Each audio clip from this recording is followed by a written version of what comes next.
as just NBA talk. We're going to go over maybe just some current events of the NBA. Maybe you could call it like an NBA podcast or whatever this video is going to be titled, and just the current events, maybe some articles that I find that are kind of cool, just my own opinions of teams and players, things that are going on in the NBA for the upcoming season, starting in a couple weeks, I think, like 3 weeks from now, 4 weeks from now. Pretty exciting. So yeah, make sure you like the video if you do like the video, and make sure you subscribe to the channel. Of course, I do a plethora of variety content on this channel, and make sure to comment down below maybe your favorite NBA team, some news that you know, maybe your favorite, NBA player, how you think about these articles, different things like that. So yeah, let us get started. Alright, everyone. I actually don't know how I'm really going to navigate through this video. Like I said, it's just kind of an NBA whisper ramble for some of you, maybe sports fans, NBA fans, maybe just want to listen to me whisper about whatever's going on. But since, again, like I stated, the NBA season is kicking off here fairly soon, there are a lot of things that are starting to trickle through the NBA as we speak. Some of it being obviously trade talks of stars like Damian Lillard, and even some new sparks of interest from guys like Donovan Mitchell, Giannis Antetokounmpo. It's getting a little spice here for some big time stars. Some of the more lesser of the news would be one that is obviously one that's been reported on before, and one if you're into the NBA you've kind of heard about, is the fact that Donovan Mitchell isn't actually all that happy there in Cleveland and will not, reportedly will not be re-signing with an extension to the Cleveland Cavaliers. He will be trying everything in his power to try and leave Cleveland, which I think is a very interesting sort of way to go about where the Cleveland Cavaliers are right now. I think they're a really good team. I think they still have a pretty young-ish core. They can be a team in the next 5 years. You can just run it back, and I think they'll definitely have enough sort of star power and everything to really get something going there. And I guess he just doesn't like it. Obviously, the New York Knicks are his number one destination. That's like his dream team to play for, and it seems like it's the Knicks or nothing when it comes to Donovan Mitchell. So maybe, I think it's next season, maybe the season after that, he'll be a unrestricted free agent and can just go and do whatever he wants to do. One that's also kind of been sparking something kind of new is that Giannis Antetokounmpo recently came out with an interview talking about his, future with the Milwaukee Bucks, stating that he is always going to be, a Milwaukee Buck at heart. He really wants to stay a Milwaukee Buck, but winning is what he wants to be. He wants to be a winner. He doesn't need to be a Buck to be a winner, though. That's pretty much what he stated, which is obviously turning into, oh God, what's going to happen with Giannis? And I'm not sure if he did just re-sign a huge max contract extension for the next handful of years. Maybe he did, maybe he didn't. But there have been reporting of some teams, like of course the New York Knicks, the Miami Heat, teams that are definitely looking into, probably not this year, but let's say this year, the Bucks also totally fizzle out and only make it to, say, the second round. Maybe they don't even make it to another NBA Finals in the sort of tenure that Giannis is there. That could be a very harsh pill to swallow for Giannis, knowing that, wow, I'm probably the best player in basketball. Obviously, there's players like, Nikola Jokic and Luka Doncic and Kevin Durant and blah, blah, blah, but, he's the best player in basketball per se, and he just got outed in the first round to a barely playing seeded Miami Heat team. That could be kind of rough. The Clippers' sort of pursuit of James Harden has been totally cut. There is no more trade talks between the LA Clippers and James Harden, which was very much his prime destination to wanting to be traded. And I guess James Harden is just going to stay on the Sixers. I don't know if there's a little behind the scenes work being played out there, but it really seems like that James Harden will be a 76er at least until the start of the NBA season. Maybe it'll be like the Houston Rockets situation, and he plays a handful of weeks, plays badly, is out of shape,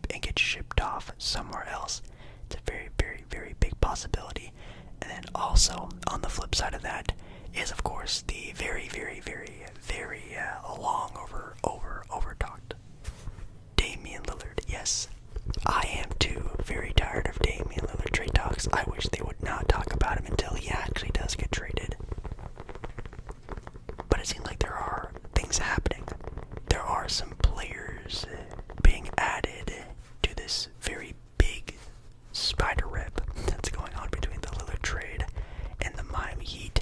It seems like the Miami Heat are very stern on their trade package of not wanting to give up everything for Dame, which makes sense. I wouldn't do it either. But I think a fair trade package, I think, is hopefully something that's on the table. Now, of course, if the Blazers general manager Joe Cronin is being an idiot, which he is, a very, very, very big fat idiot, it's probably a good trade package, and he just doesn't want to do it because of ego, or he doesn't want to give the Miami Heat the player that they want, or I don't know. I'm hopefully assuming the benefit of the doubt. Maybe it's just a bad trade package from the Miami Heat, and he's actually doing something correct. Who knows? And it seems like some teams emerging as some dark horses to get Dame would include the Toronto Raptors, which honestly, as a Portland Trailblazer fans, the thought of maybe getting a Rookie of the Year, Scotty Barnes, in a trade for Dame would be pretty crazy. Now, I don't know how the money would work. Obviously, it'd be like Scotty. I mean, they'd probably have to trade like Dennis Schroeder, who they just signed for some big money. They'd have to trade like a bunch of like random contracts, like Thad Young, Otto Porter Jr. I don't know how many draft picks Toronto has, maybe a pick or two for a guy like Dame, and then you would have Dame, OG, Pascal Siakam, you'd still have Gary Trent Jr., and then you would have Jakob Poeltl as their starting five. You know, it's not like a title-winning team, but that's definitely a big time sort of player, and that sort of wild card for the NBA Eastern Conference. Then it seems like the Chicago Bulls are a team that's going to try to facilitate their way to getting something out of the Portland Trailblazer big-time trade, whether it is Dame to Chicago by trading away Zach LaVine to get assets to get Dame, or maybe even just being a player in getting something out of whatever Damian Lillard trade package that's being played out in the NBA. Same thing for the Phoenix Suns. It seems like the Phoenix Suns are a team that's been eyeing this Dame trade, trying to get whatever they can to get out of this Dame trade, whether it is, shipping out DeAndre Ayton to get another center that maybe they can feel like can be a little bit more prepared for a championship run with a sort of veteran squad of Bradley Beal, KD, and Devin Booker, that's his name.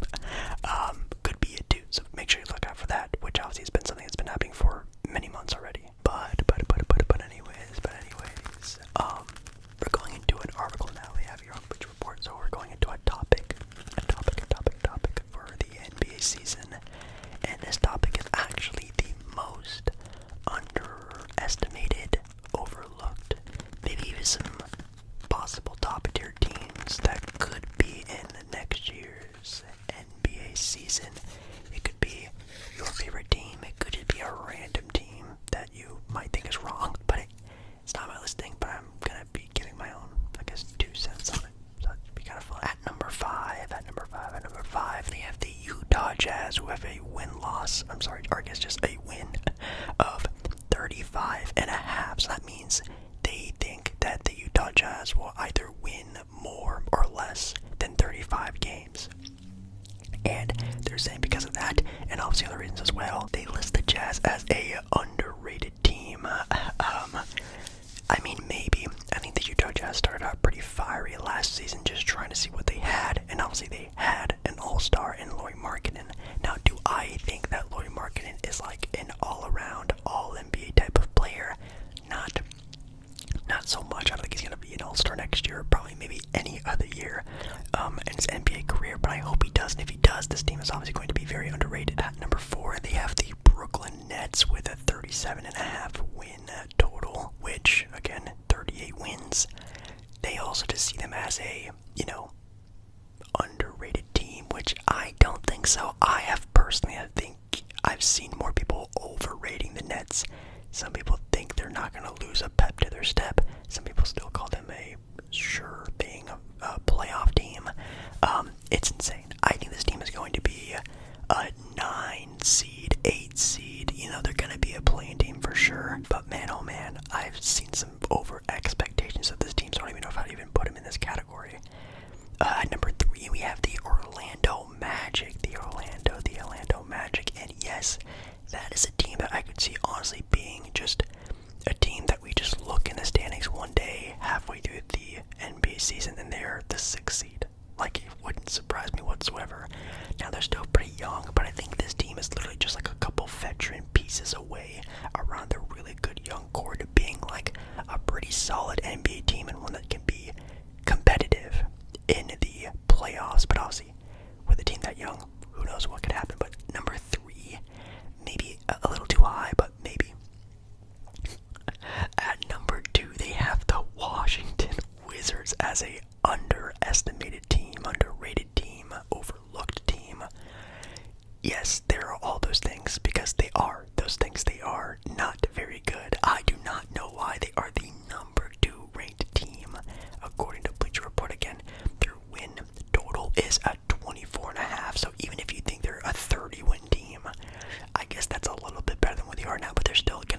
worst team maybe in the entire NBA next year. And at number 1 is actually a team I haven't heard a lot of since the end of the NBA season.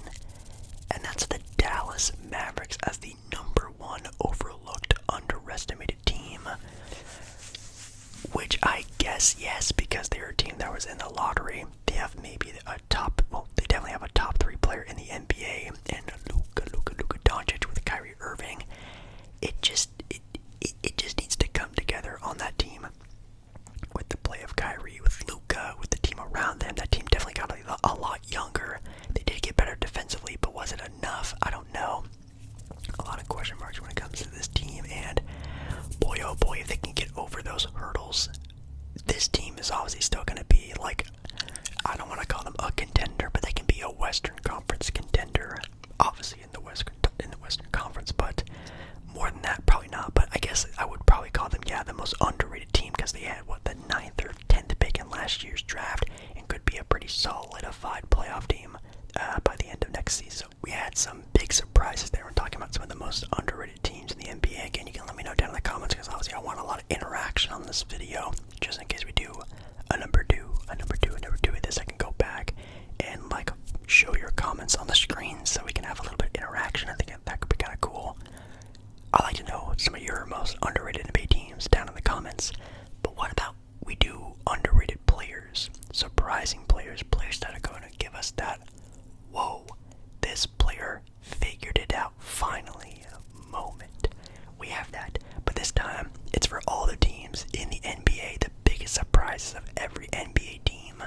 Starting out with the Atlanta Hawks, we have Jalen Johnson. That can work out kind of well for him. I would personally say Saddiq Bey. I think he's a player that hasn't really found a true home, and I think in Atlanta he really can. But it's going to take some time, but I think he can have a season where you can be like, whoa, okay, well, Saddiq Bey is a solidified starter, really good player. Jalen Johnson, though, I guess could be surprising. From the Boston Celtics, you have Jordan Walsh, who's, man, he could be one of the best defenders in the NBA straight out of the gate. Brooklyn Nets, we have Cam Thomas. I don't think that really counts. Cam Thomas, I think, is already sort of wowed a lot of people. I've seen people, talk about him being like the next great up-and-coming guard in the NBA. I think he's already surprised a lot of people who at least have been tuning in more and more. The Hornets, Nick Smith Jr. I don't know what the heck is going on with that Charlotte Hornet team, but everyone on that team is definitely under expectation besides LaMelo Ball. Even then, he can't even stay on the court fully healthy. I don't think Nick Smith is going to be wowing really anyone, to be honest.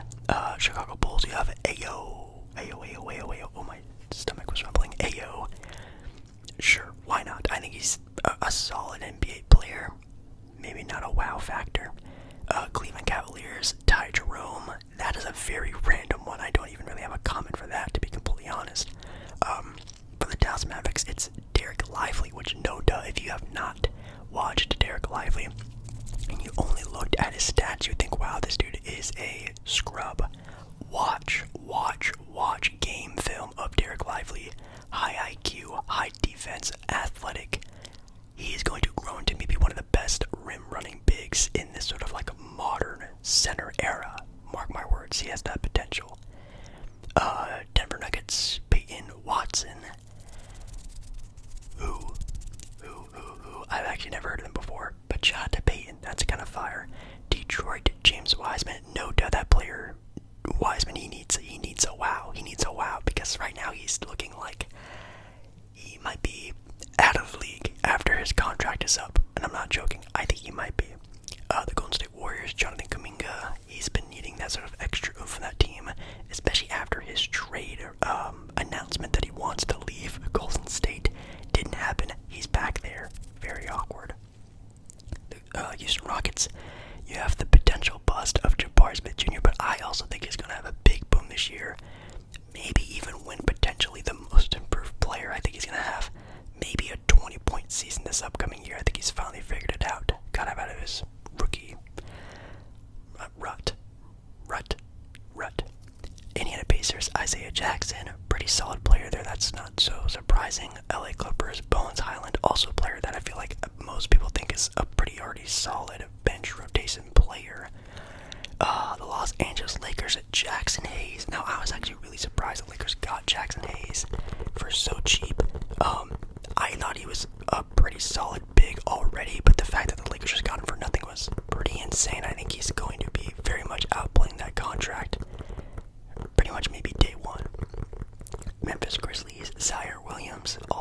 is already a pretty solid player.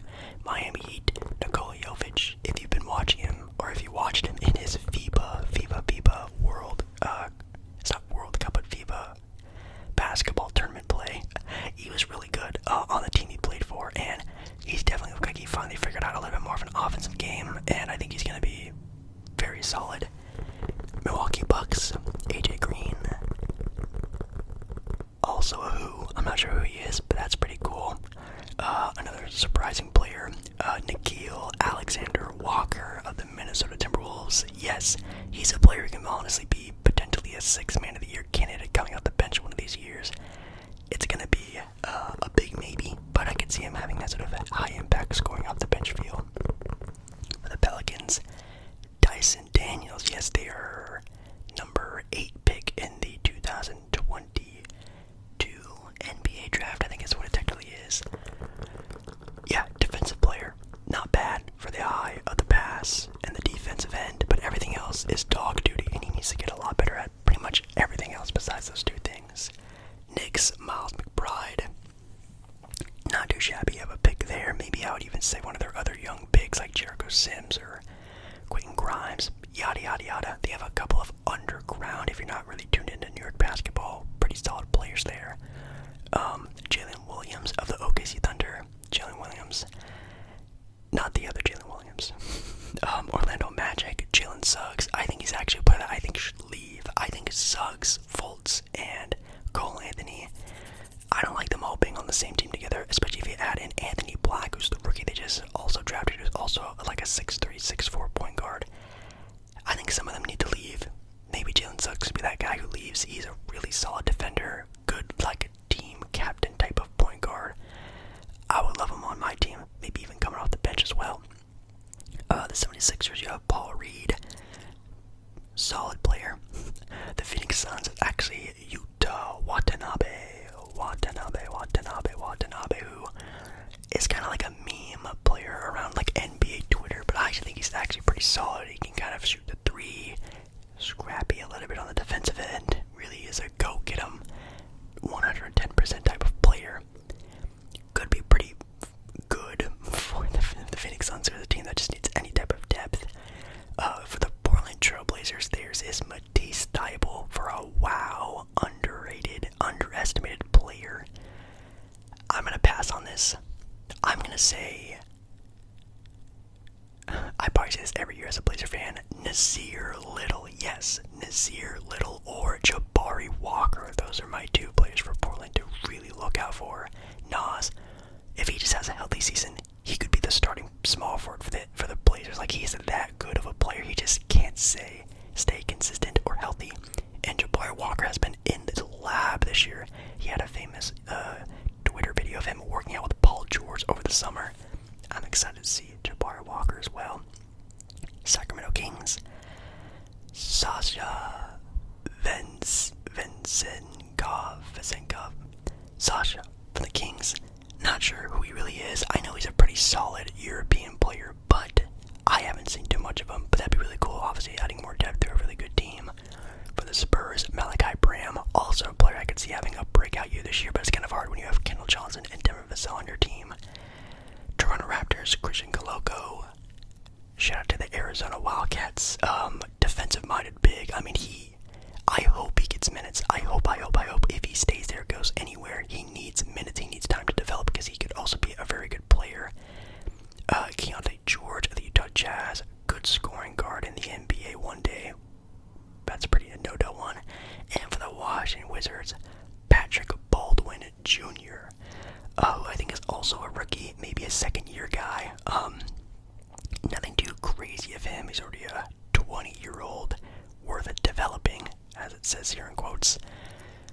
Wizards needs anything they need so they can get some playing time in Washington, man. Anything can happen for any of those players, but some very, very, very surprising players there.